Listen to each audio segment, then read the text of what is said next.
Well, greetings to the brightest audience in America. We are traveling down this path of the hydroplate controversy, and I'll show you how to get these documents. We just finished up Pastor Lee sending a whole bunch of documents to Answers in Genesis, and that guy responded by saying, I'll give these to our lawyers. So we'll see what happens next in the saga. And if you want to follow along, or if you want to know where to get these documents, we will show you real quickly. Just go into hydroplate.org, and then you go into this hydroplate resources, down to hydroplate controversy, and then up at the top, you go into the timeline, which is a really neat tool. And then you get these timelines, and we started out way at the beginning, back in the 1988, 60. We looked at the first letters that Walt wrote in the 1990s, and then it went to arbitration. And then Pastor Lee eventually gets into the scene here. And let's see, what are we looking at? Oh, Lee's response, we went plagiarism at the AI Museum. That's what we did last time. So we're now in 2008, and this is going to be, that was in July of 2000. Let's see here. When was that? Plagiarism. This was July of 2009. And now we're going to go to, Lee's response to Holroyd of March of 2008. Well, that's out of order. All right. Okay, maybe they just got a typo in there. We did the Jeremy, we did the plagiarism at the AIG thing, and now we're doing something in March. Well, check this out. Let's see if the date's right. Okay, and we are going to do this March 19th, 2008. So this is a little bit out of order, and I like to read the original documents. That's what I like. I like the letterheads on top. Okay, so this is where we go. This will be actually before the hydroplate thing. Okay, March 19th, 2008. This is from Edward. No, this is two. This is from Pastor Lee, Calvary Church, to Edmund Holroyd. Dear Dr. Holroyd, I want to thank you for taking time to respond to my letter March 14th, 2008, which was sent to AIG with a copy of you since you were mentioned in the letter. I have interspersed my comments below and indented from your original. Dear Pastor Lee, this is now Dr. Holroyd replying to Pastor Lee. This is to acknowledge the receipt of the letter that you sent to AIG and others. I have skimmed all of it and in particularly reviewed those portions referring to my contributions. The summary of my work appears to be correct, though I do not remember the particular elevations. For those who do not know it, here are my memories from more than 20 years ago.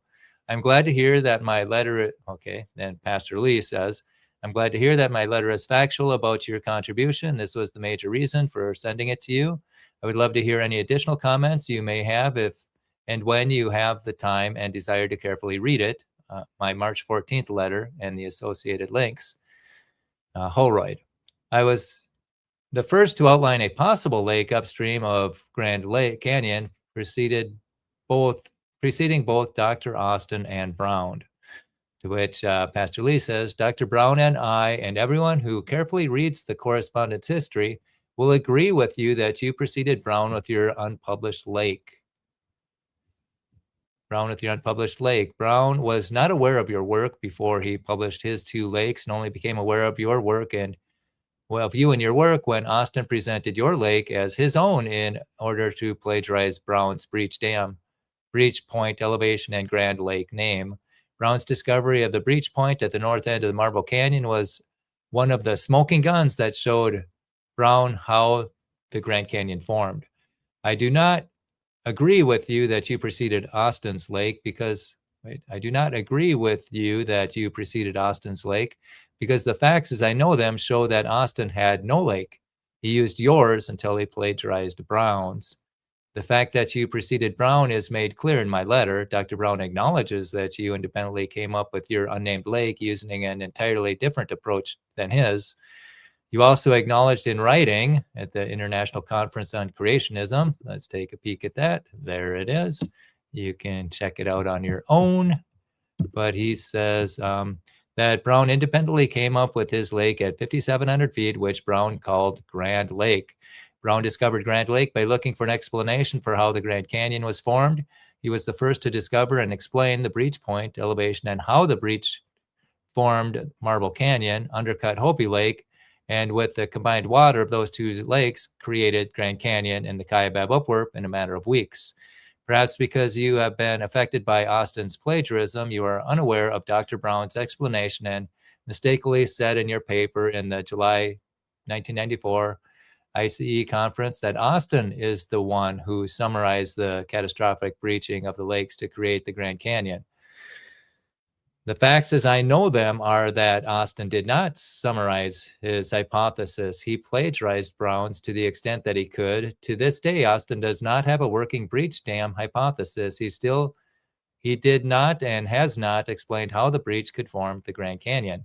However, Brown has published a 36-page explanation of how Grand Canyon breached, or Grand Lake breached to form the Grand Canyon. Brown's writings also address your concerns about a lack of shoreline etched at the 5,700-foot level. Possibly, if you were to carefully read Dr. Brown's work about this technical issue, you would no longer question the existence of the lake that you once thought might have existed. Austin's plagiarism caused all eyes to be on him, and because Austin fails to give a workable explanation to all those who have laid their eyes on him, I became motivated to write to AIG. My letter to AIG is not about making a name for Dr. Brown. It is not about who found a lake first. My letter and the efforts behind it are about truth, integrity, and getting the best and most complete explanation out of the Christian community. It is about what could be the most important young earth apologetic there is.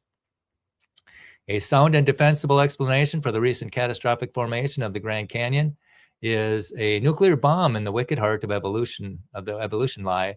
If my analysis of the facts surrounding Austin and ICR's unethical actions are correct, and if Dr. Brown's theory is sound, then Austin's, ICR's, and AIG's actions are hindering millions of Christians from having a nuclear weapon available to them when they take on their college professors. This is inexcusable.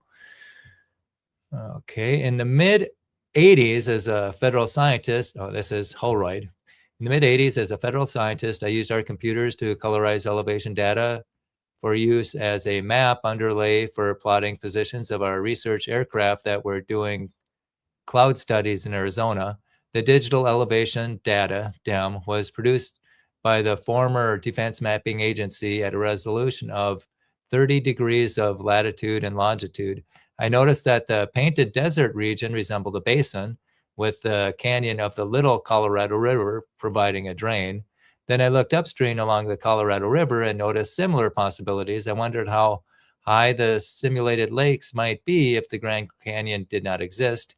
I found that water would then flow around the north end of the Kaibab uplift near the Utah-Arizona border.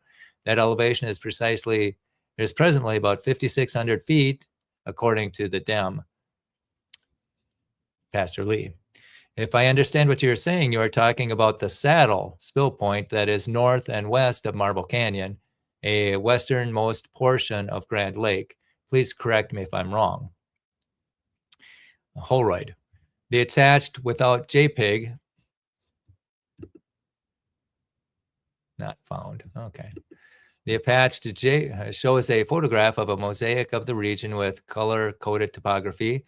I changed my color scale for terrain upstream from the Grand Canyon, showing blue shades for lower elevation.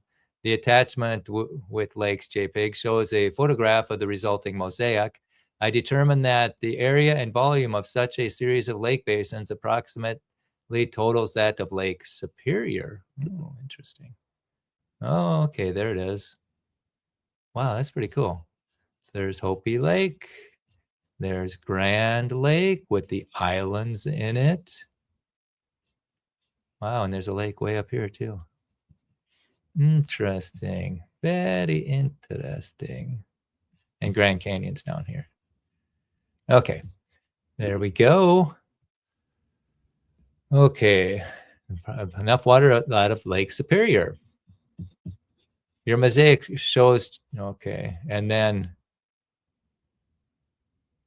Pastor Lee says your MAIC shows just one lake, which is the one lake that Austin used to plagiarize Brown's work when he inserted your one lake into his 1989 guidebook. Let's see that. Interesting. Okay, we go back. Also, he accidentally inserted a 1988 copyright page into that same guidebook and used that false copyright page to try to hide his plagiarism.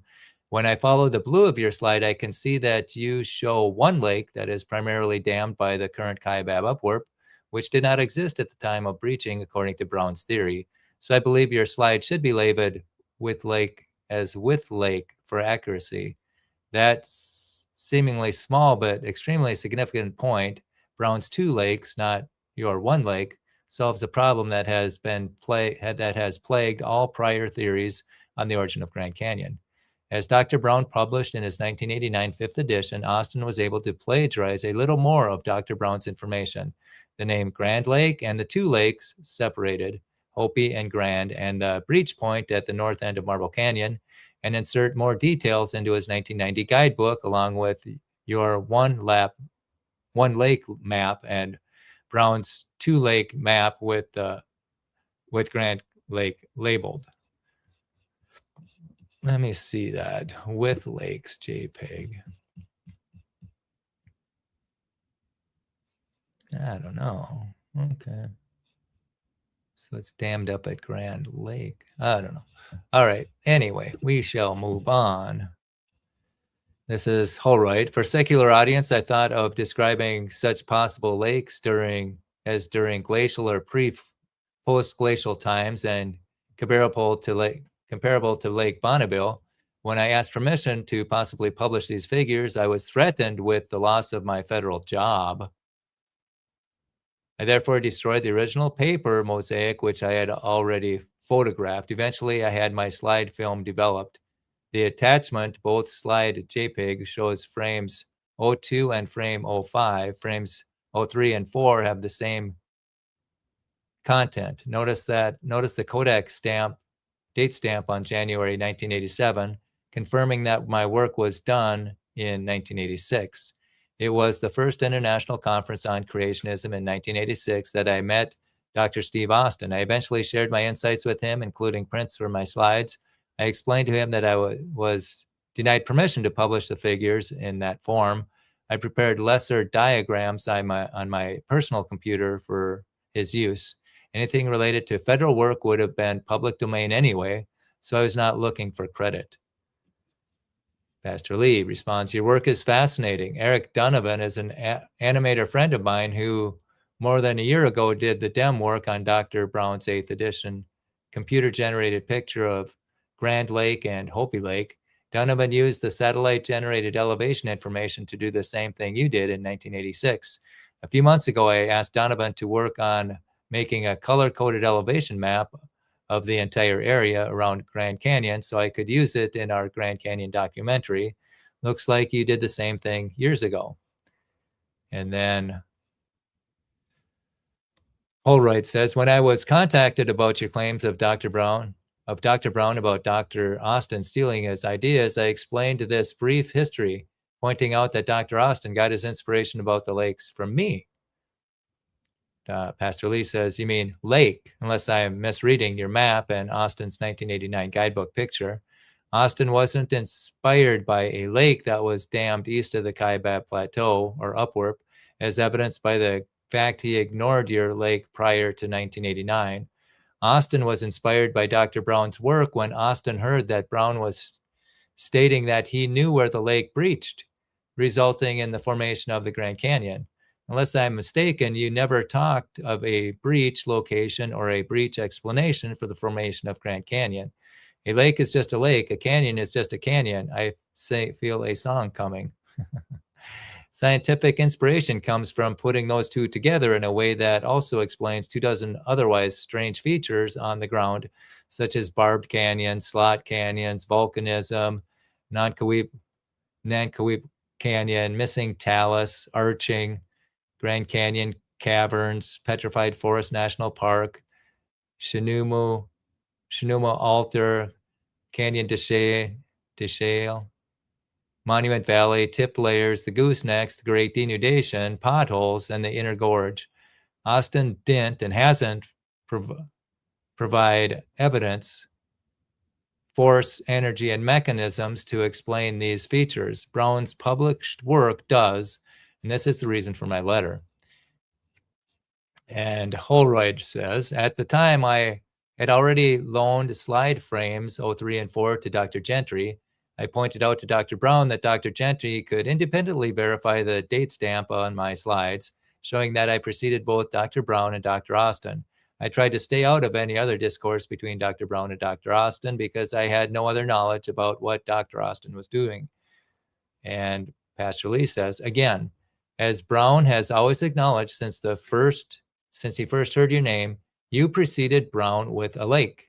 Austin never had a lake, so you didn't precede Austin. You gave your lake to Austin, who didn't know what to do with it until Brown started lecturing on his discoveries. For the sake of extreme clarity, this issue is not about the lake. Holroyd. I became annoyed by the persistence of the accusations of Dr. Brown and was glad when the case was supposedly settled. Lee, Pastor Lee. It would have been settled if Morris and Austin had not broken their contractual agreement that they signed following the mediation. Holroyd. I let the incident fade from my memory. I discovered a few years ago that Dr. Brown's memory does not fade, and he reminded me of my previous annoyance about his tactics. And Pastor Lee writes, you mentioned above that you only skimmed my letter, therefore I'll cut you some slack here. Had you read my letter carefully, you would have seen that the records show Austin plagiarized Dr. Brown's work. Dr. Brown ignored this for years. Austin then accused Brown of plagiarizing Austin, a lie. Brown then biblically and privately, Matthew 18, asked Austin and Morris to stop the false statements and correct the errors. They refused. Then Austin claimed priority based on a false copyright date, which he later claimed was an accident. When that didn't work, he said that an older, obscure document of his contained his explanation for the Grand Canyon, but that document, which he provided, did not contain anything remotely resembling an explanation. Finally, Austin refused to comply with the mediation board's ruling, failing to provide the number of books that remained and put more false information in the 1994 edition of his book. When Morris falsely claimed in a letter to Brown that he and Austin had compiled with every detail of mediation, it said. Then Morris falsely claimed in a letter to Brown that he and Austin had complied with every detail of mediation, etc. Austin's actions have resulted in hindering people from knowing where to go to get the best explanation for how the Grand Canyon was formed. Does Austin want everyone to believe he is the great discoverer of how the Grand Canyon formed and has the answers when the facts state otherwise? Now, when you consider the weight of what I had just said, what tactics annoy you the most? Dr. Holroyd, Austin's sinful acts, if I'm understanding the history correctly, are Brown's tactics of confronting in accordance with Matthew 18. Austin and IC are about their sinful actions and their consequences.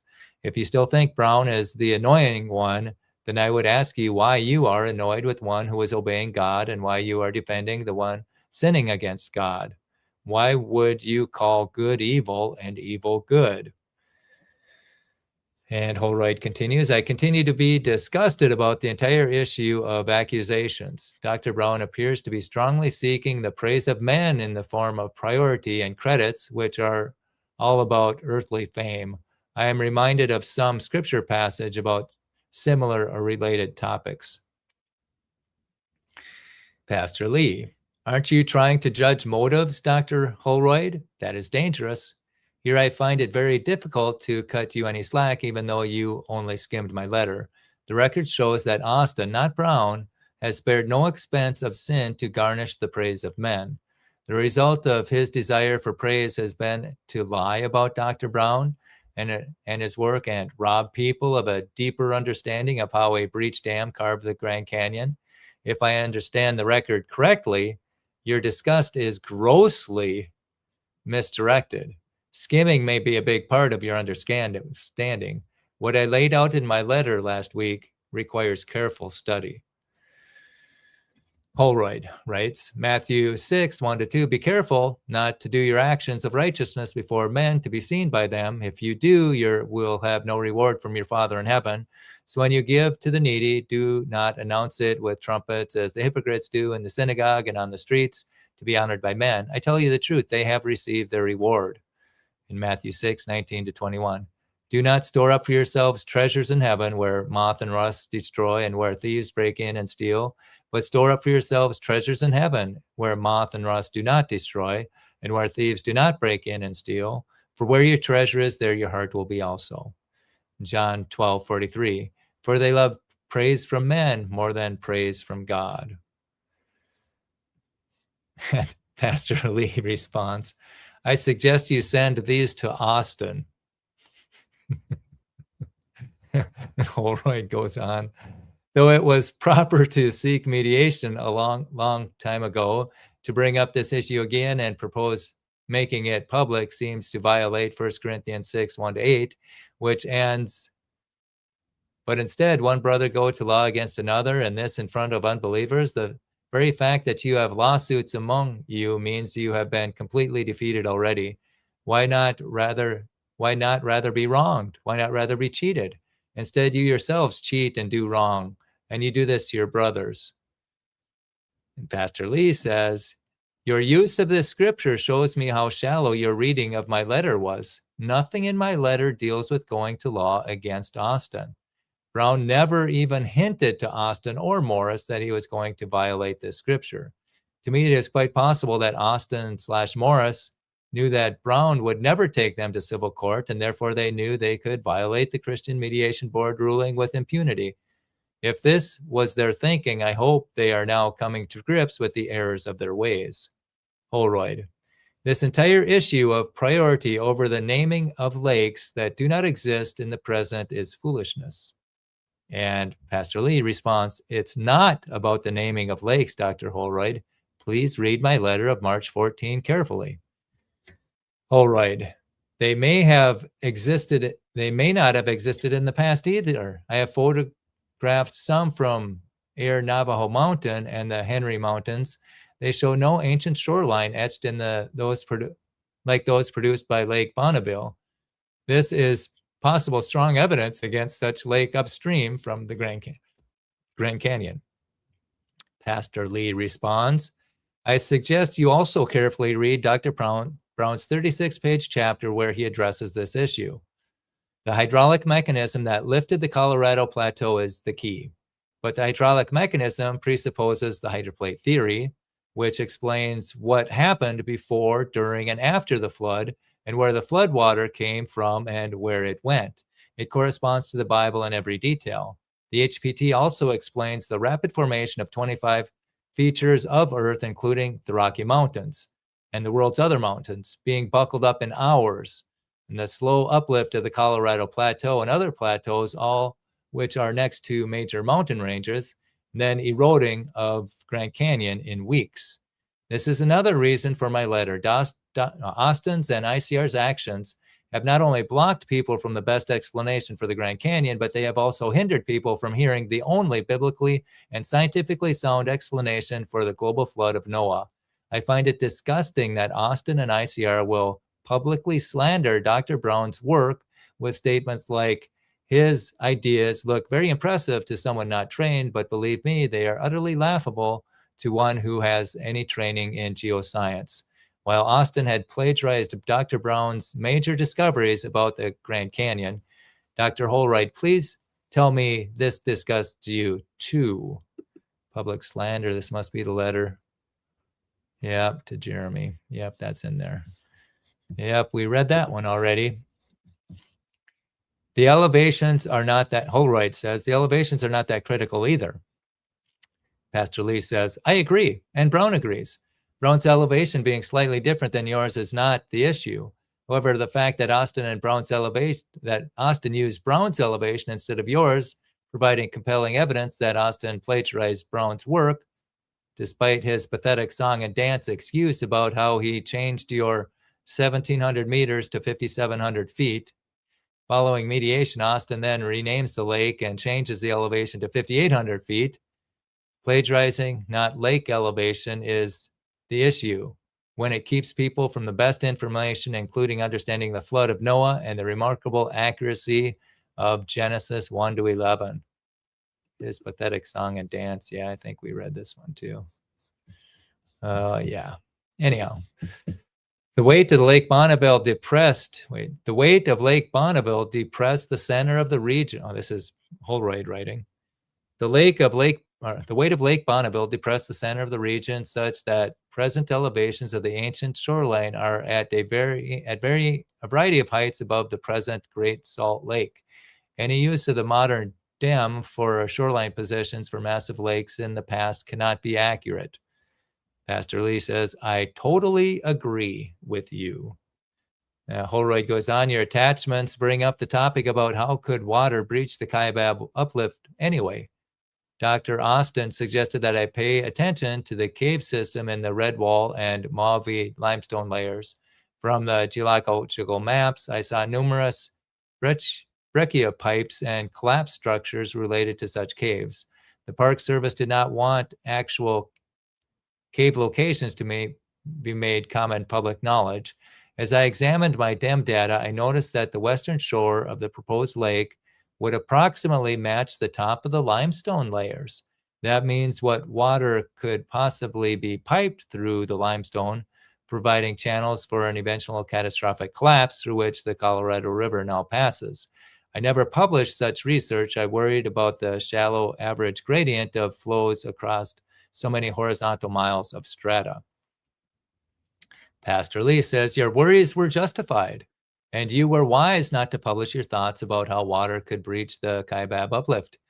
Had you done so, Christians would have read your book and marched into their college classrooms with this untenable idea. Then their professors would have made them and you look like fools.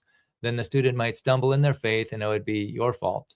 So you should be glad that Austin and AIG's museum displays made this error and not you. Holroyd says, I would like to see strong resistance to this seeking of earthly glory. I would like to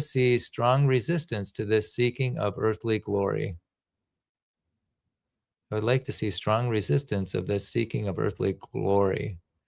And Pastor Lee responds, I don't care, nor does Dr. Brown, who gets the credit for the canyon formation idea.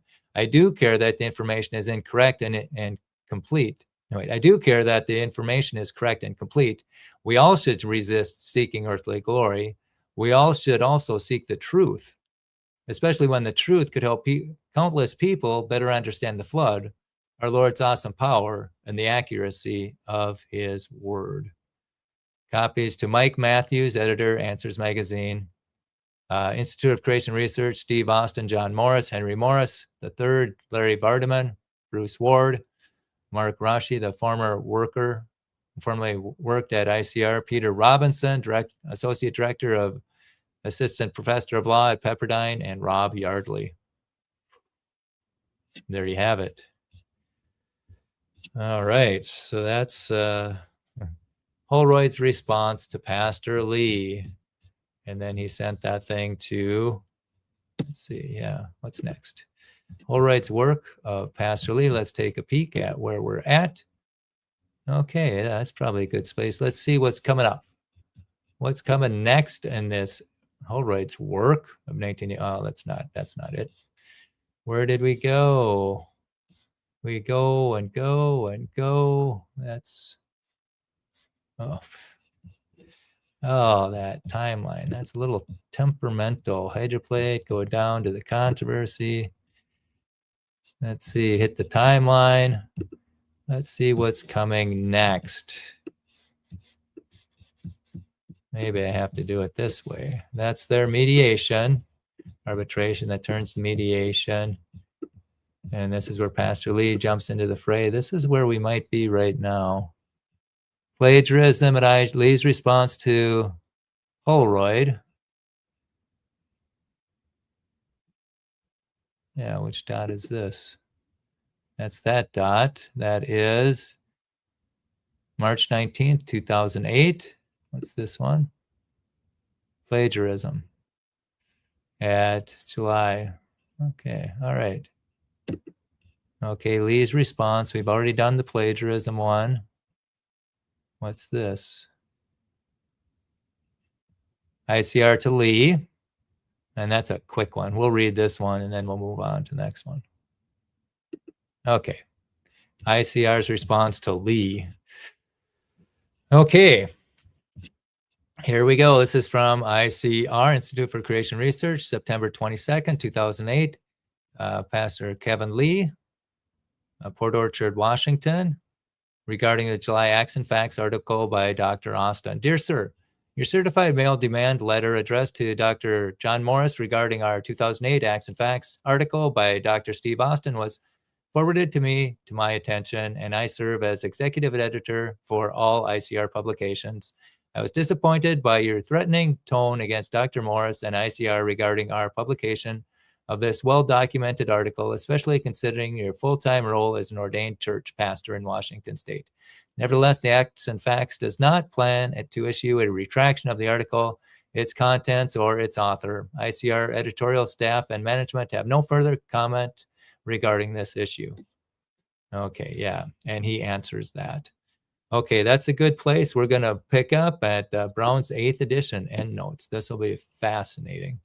All right, so let's turn it off there. Let's, all right, we are going to, let's see. Yeah, so that's what we did. We got Ed Holroyd's response to Pastor Kevin Lee, and that was quite interesting. And the saga continues. And we're only doing this because there is a theory that's making accurate predictions, and it's not being discussed. And this is one of the reasons why I think it's not being discussed. Nobody wants to talk about this, and it needs to be talked about so it can be discussed and science can advance. So with that, we're going to shut this down in the end screen, and we shall